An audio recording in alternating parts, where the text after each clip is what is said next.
नमस्कार दोस्तों। हम इस वीडियो में डिस्कस करने वाले हैं कि कैसे मैंने अपने डिस्क्रिप्टिव एग्ज़ाम में 25 आउट ऑफ 20 से भी ज़्यादा का स्कोर किया और कैसे आप लोग भी अपने एसबीआई पीओ या आईबीपीएस पीओ या फिर कोई और डिस्क्रिप्टिव के एग्ज़ाम में मैक्सिमम स्कोर कर सकते हैं। तो सबसे पहले तो आप मेरा स्कोर कार्ड देख सकते हैं कि ये जो मेरा स्कोर कार्ड है, इसमें आप देखेंगे तो ये जो मेरा डिस्क्रिप्टिव का एग्ज़ाम है ये है 25 आउट ऑफ 20.5 मैंने स्कोर किया है इसमें, अगर आप देखेंगे तो, जो कि इसे एक अच्छा स्कोर हम लोग मान सकते हैं कि हाँ 20.5 आउट ऑफ 25 एक अच्छा स्कोर है। और ये मैंने अपने जो 30 नवंबर 2024 को जो मेरा एग्ज़ाम था आईबीपीएस पीओ मेंस का, उसमें मैंने ये स्कोर किया था। ठीक है, तो हम लोग इस वीडियो में इसी चीज़ पर डिस्कस करेंगे कि किस तरह से आप लोग भी मैक्सिमम अपने मार्क्स डिस्क्रिप्टिव में और इंग्लिश में भी लेकर के आ सकते हैं। ठीक है, तो चलिए अच्छा देखते हैं। वैसे तो मैं इसके लिए तैयारी अपने प्रीलिम्स एग्ज़ाम के टाइम से ही कर रहा था। मैं बिगिनिंग से इसके लिए तैयारी कर रहा था। जब मैंने अपना प्रीलिम्स का एग्ज़ाम दिया था तो मैं उसी टाइम पे समझ गया था कि मेरा प्रीलिम्स तो निकल जाएगा आईबीपीएस पीओ का। और मैंने उसी दिन से पूरा अपना मेंस की तैयारी की थी।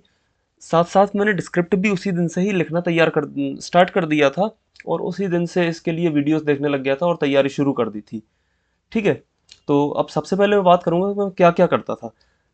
सबसे पहले जो मैं एक मेन चीज़ जो मैं हर दिन करता था वो ये था रीडिंग इंग्लिश। रीडिंग इंग्लिश का मतलब है कि मैं डेली न्यूज़पेपर ज़रूर पढ़ता था। और न्यूज़पेपर कुछ इस तरह से नहीं पढ़ता था कि पूरा अखबार पढ़ रहे हैं, नहीं, ऐसा कुछ नहीं। नॉर्मली क्या करता था कि उसमें जो एडिटोरियल का एक पेज आता है, हिंदुस्तान टाइम्स को मैं पढ़ता था। आप चाहें तो हिंदू एडिटोरियल का भी पढ़ सकते हैं। तो उसमें एक आर्टिकल का पेज आता है। उस आर्टिकल के पेज में बहुत शानदार शानदार आर्टिकल लिखे हुए होते हैं और बहुत अच्छी इंग्लिश में लिखे हुए होते हैं। उसमें कई वर्ड्स ऐसे भी होते हैं जिसके आपको मीनिंग भी समझ नहीं आएगा, तो आप वहीं के वहीं साइड में सर्च कर सकते हैं। मैं क्या करता था ना कि डेली उसका पीडीएफ निकालता था हिंदुस्तान टाइम्स का। ये देखिए, हिंदुस्तान टाइम्स का मैं डेली एक पीडीएफ अपने लिए निकालता था ऑनलाइन। करियर वेब्स नाम से एक वेबसाइट है, उससे मैं निकालता था और लैपटॉप पे ही जूम इन करके प्रॉपरली आर्टिकल को पढ़ लेता था। अब उसमें अगर कुछ ऐसे वर्ड्स आ रहे हैं जिनका मुझे मीनिंग नहीं पता होता था तो मैं वहीं के वहीं उन्हें साइड में सर्च कर लेता था और हाल के हाल ही उन्हें याद कर लेता था। ठीक है, अब हाल के हाल जब मैं याद कर लूंगा तो क्या होता था कि नेक्स्ट टाइम कभी वो वर्ड आए तो मुझे उसका मीनिंग याद आ जाता था। और अगर मीनिंग नहीं भी याद आए तो मैं उसको अगेन सर्च कर लेता था दोबारा। और उसके बाद भी अगर फिर भी याद नहीं हुआ तो तीसरी बार, कभी ना कभी वो वर्ड्स मुझे बहुत अच्छे तरीके से याद हो गए थे।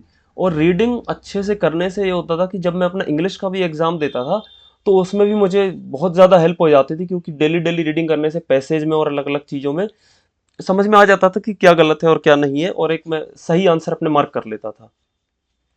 इस तरह से मैं ये डिस्क्रिप्टिव के लिए अपनी तैयारी करता रहा।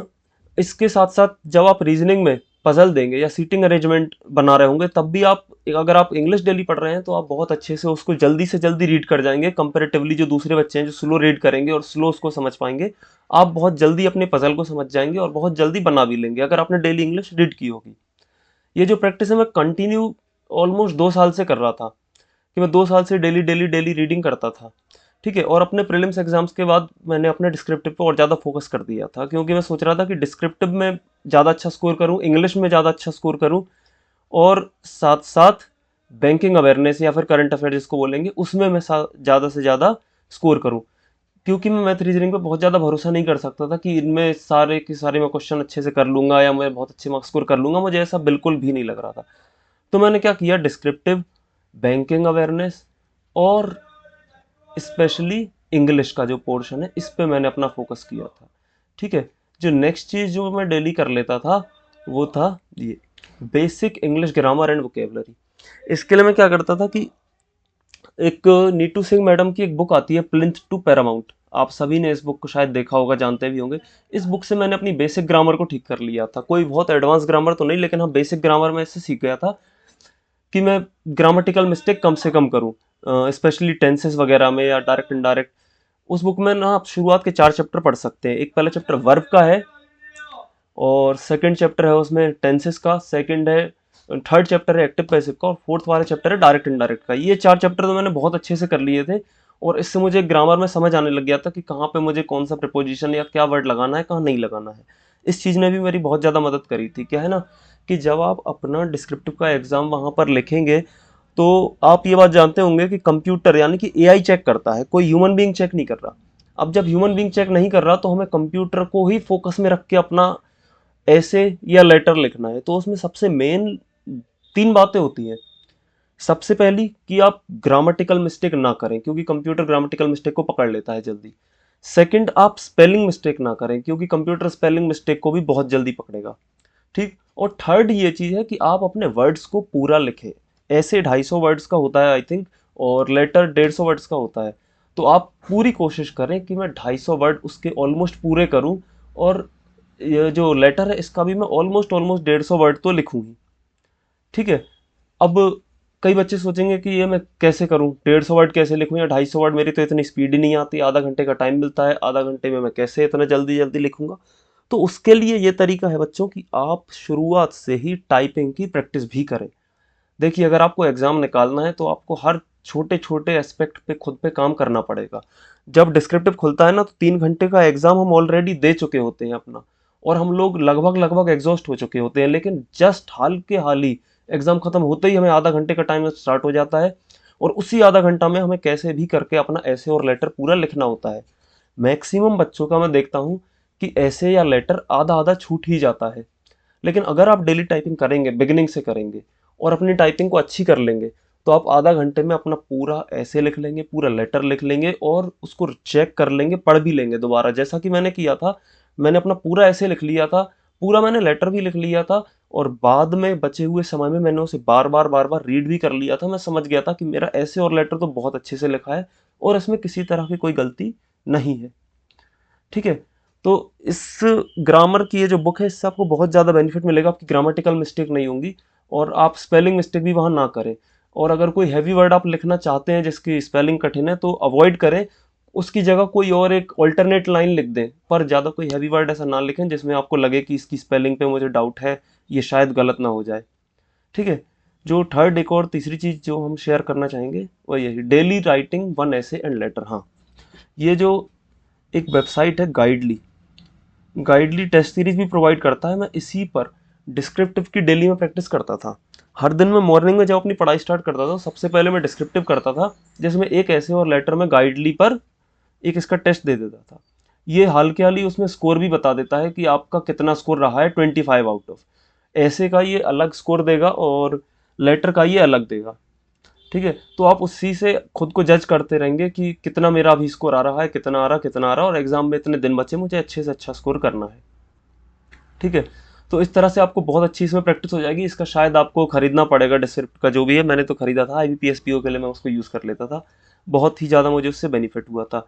मेनली आप इस चीज़ पर ज़रूर ध्यान देना कि आपकी टाइपिंग सही हो। अगर आप एक स्लो छोटे बच्चे की तरह नए नए कंप्यूटर पर बैठ कर टाइपिंग करेंगे, तो शायद आपका एग्ज़ाम में पूरा ऐसे या लेटर लिख पाना संभव है ही नहीं।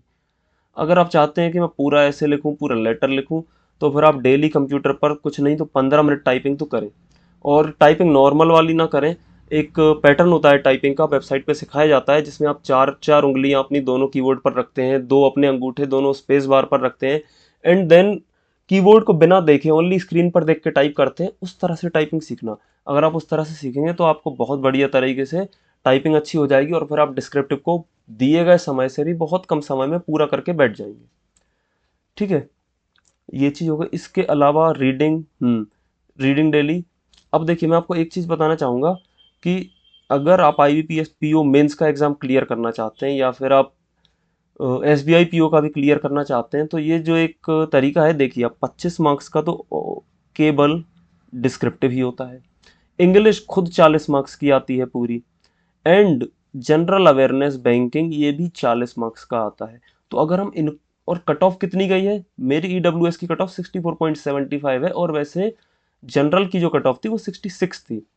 तो अगर आप देखें ना इन्हीं तीनों को, तो ये तीनों ही 40 + 25 105 मार्क्स के ही यही तीनों सब्जेक्ट हो जाते हैं 105। अगर आप 105 में से कैसे भी करके 50 या 60 भी स्कोर कर लेते हैं ना, तीनों में मिला के 50 या 60, तो आप कट ऑफ के बहुत नज़दीक है। आपको मैथ रीजनिंग में बहुत मिनिमम मार्क्स लाने पड़ेंगे, और आपका सिलेक्शन हो जाएगा, मेंस आपका क्लियर हो जाएगा। ठीक है। तो ये कुछ तरीके हैं। आगे मैं और भी चीज़ें बताऊंगा कि आप किस तरह से कर सकते हैं। और मैंने जो बताया, आप कोशिश करना कि डायरी पर पॉइंट्स के फॉर्म में आप इन चीज़ों को लिख लें और फिर डेली करें। मैं बताऊंगा सबसे पहले मेन चीज़ टाइपिंग, सेकंड स्पेलिंग और थर्ड चीज़ ग्रामर। ठीक है, इन तीनों चीज़ों पे आप अगर प्रॉपरली ध्यान देंगे तो आपका डिस्क्रिप्टिव बहुत अच्छा हो जाएगा, और पहले से ही तैयारी करते रहें।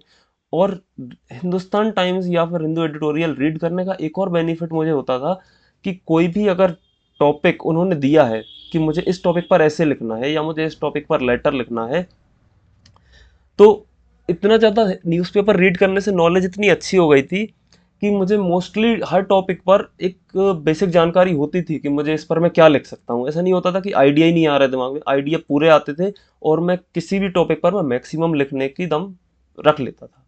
ठीक है, तो आप डेली इसी तरह की चीज़ें प्रैक्टिस करें। मैं आगे और भी कुछ वीडियो बना दूंगा कि मैं किस तरह से लेटर का मैंने फॉर्मेट तैयार किया था, और लेटर को मैंने कैसे तैयार कर लिया था कि जिससे एग्जाम में मैं बहुत अच्छे से लेटर को एक बार में ही पूरा का पूरा लिखता चला जाऊँ, सोचना ना पड़े, फॉर्मल इनफॉर्मल दोनों।